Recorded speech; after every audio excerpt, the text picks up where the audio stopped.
Doctor, ઇન્ડિયામાં જે કોવિડ-19ના કેસીસમાં અચાનક જે વધારો આવ્યો છે એનું શું કારણ છે? અત્યારે જે વેરિયન્ટ જોવા મળી રહ્યું છે JN1 વેરિયન્ટ, જે ઓમિક્રોનનો જ સબ વેરિયન્ટ છે, એના કેસીસના લીધે અત્યારે જે સ્પાઇક છે એ જોવા મળી રહ્યું છે.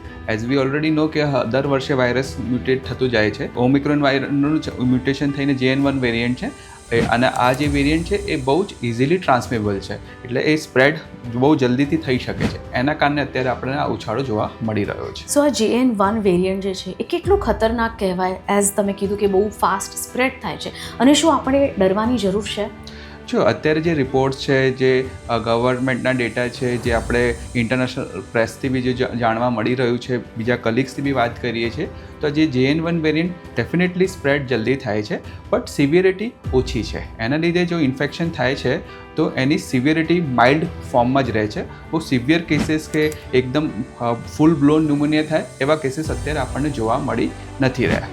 જો આપ જેમ પૂછ્યું કે આપણે ડરવું જોઈએ, હું એમ કહીશ કે ડરવાની અત્યારે જરૂર નથી, પણ સાવચેતી જરૂર રાખવાની જરૂર છે. આપણે બધાએ કોવિડ-19 વખતે વેક્સિનેશન લીધું છે, સો ઇઝ ઇટ ઇનફ?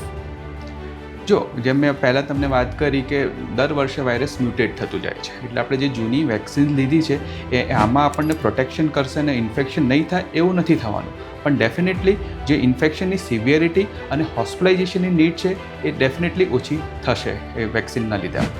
સર, આ વેરિયન્ટના લક્ષણો શું છે? લોકોએ શું જોવું જોઈએ? અત્યારના જે કેસીસ છે એમાં આપણને સામાન્ય તાવ જોવા મળે છે, શરદી, ખાંસી, બોડી એક, જેમ નોર્મલ ફ્લૂના સિમ્ટમ્સ છે એવા જ સિમ્ટમ્સ છે. તો ફૂલ બ્લોન ન્યુમોનિયા કે હોસ્પિટલાઇઝ થવું પડે એવા કોઈ લક્ષણો જોવા નથી મળતા. કોઈ દર્દી પેટ રિલેટેડ સિમ્ટમ્સ સાથે ડાયરિયા, વોમિટિંગની કમ્પ્લેન સાથે બી આવતા હોય છે.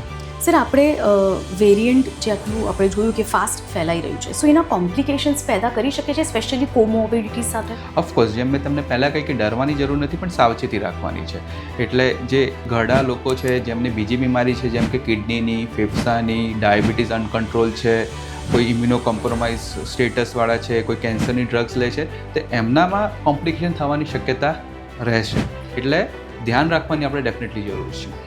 જે લોકોને કોમ્પ્લિકેશન્સ થઈ શકે છે અને બીજા અન્ય સામાન્ય બધા જ લોકો શું સાવચેતી રાખવી જોઈએ? પ્રિવેન્ટિવ મેજર્સ શું છે આના? જે આપણે કોવિડ વખતે જ્યારે લોકડાઉન હતું, જ્યારે બેઝિક પ્રિકોશન્સ લેતા હતા એ જ પ્રિકોશન્સ છે.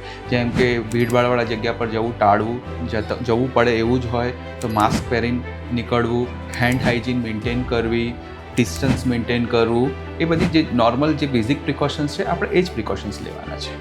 Thank you so much. Thank you.